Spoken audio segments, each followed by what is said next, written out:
Okay, so we'll go over these Kai arrows. They're the armor piercing. I took the armor piercing broadhead off of this. It was a barbed basically two bladed broadhead, and I put a 200 grain field point on this because it's a reinforced tip, as you can see right here. And you can buy the reinforced tips on Amazon alone, and they work out great. But when you use these, and this is the last one, so you just go down the shaft and you twist and bend all the way down to look for anomalies so that way you have safe shooting.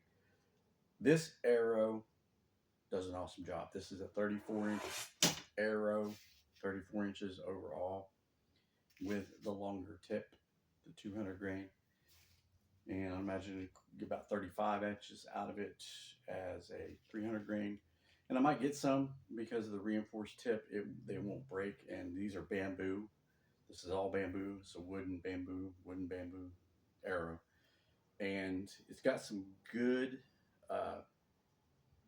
serving string around it to have your fingers go over when you use the Slavic draw, and you take your hand using the thumb as an arrow rest. When it goes over, those arrow feathers won't cut you. Otherwise, they will cut you. So this is a problem I had with another arrow called the flu. It's a 4-feathered flu. I don't have it, but I'll get it here in a second. And that creates a lot of problems going over your hand and cuts you. And I'll show you the knock on the fast knocks, the Vermeil fast knocks. You guys got to look at that.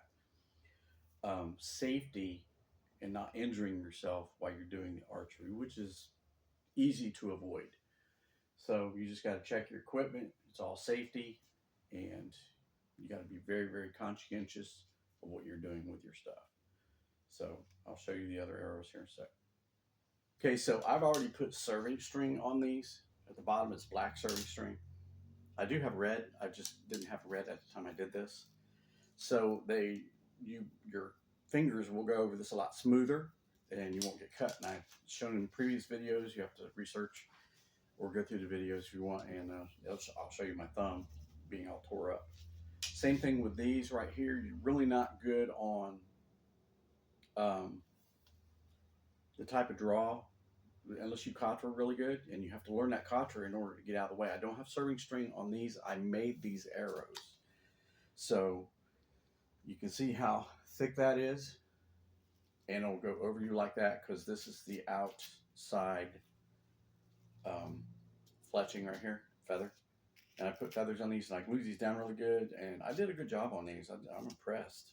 I won't lie. I'll brag all day long on that, because I have to glue these. I have to work these. These are 246 knocks that go into a 244 arrow. So I have to file off that much just to get it in there, and then glue it down. Okay, so these are glued down, and I have to glue them because they're already fletched. You already got the fletchings on there. So I glue that, and I do that on purpose because I use a regular knock to fletch them in the jig, and then I put this in there and line it up. This is a little loose, which is normal. When you use these, you'll loosen these up. So every time you hit and it jars the entire shaft, which is why you really have to check your arrows. This is all safety. This will loosen up a little bit, so which is fine. It allows me to see it comes out still, but I can re-glue that in there if I want to. It's still in there good, sturdy enough to where I can use it, because they really don't hug on the string in the valley right here. So I'll just add some more glue to that, and it'll be fine, and then line it back up, and we're in business. But safety, always check your stuff. Always grab. Don't be afraid. This is your safety you're talking about. Know your points. This is a broadhead, really for crossbows, but I put it on here for the smaller game that I dispatched. As far as if I go any coyote hunts and I have to be close to town, because I mean, literally, that would take me 15 minutes to walk from my front door to the cornfields. Okay, I'm on the outside of town, and it'd probably take me about 20 minutes, 30 minutes to walk that way to the cornfields, and then it's long, not so wide. So the valley that I live in. So yeah, the cornfields are just we can hear the coyotes from early November to February. You can hear the coyotes going after the cattle that's out there in the pastures. But anyway, yeah, I would use these types of arrowheads for such a thing, and get me a decent GoPro set up to where I can put it on and go and film those hunts, because it'll, open your eyes to a lot of things going on in nature. So yeah, that'll be fun. So these are field points on the Flu-Flus, and they're great for target arrows, especially longer range. So they really stabilize compared to the plastic arrowheads like these. Even though this is a gnarly broadhead that I have, it's barbed, almost like a fishhook broadhead, and that would stabilize pretty good.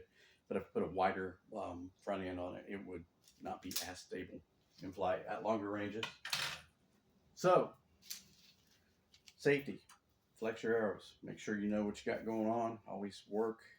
Make sure they don't pop off. I'll add some more glue onto that, and it'll be fine. So, stay tuned and subscribe, and we'll be back with some really cool stuff in the next month. A lot of stuff going on. So, we'll see you then.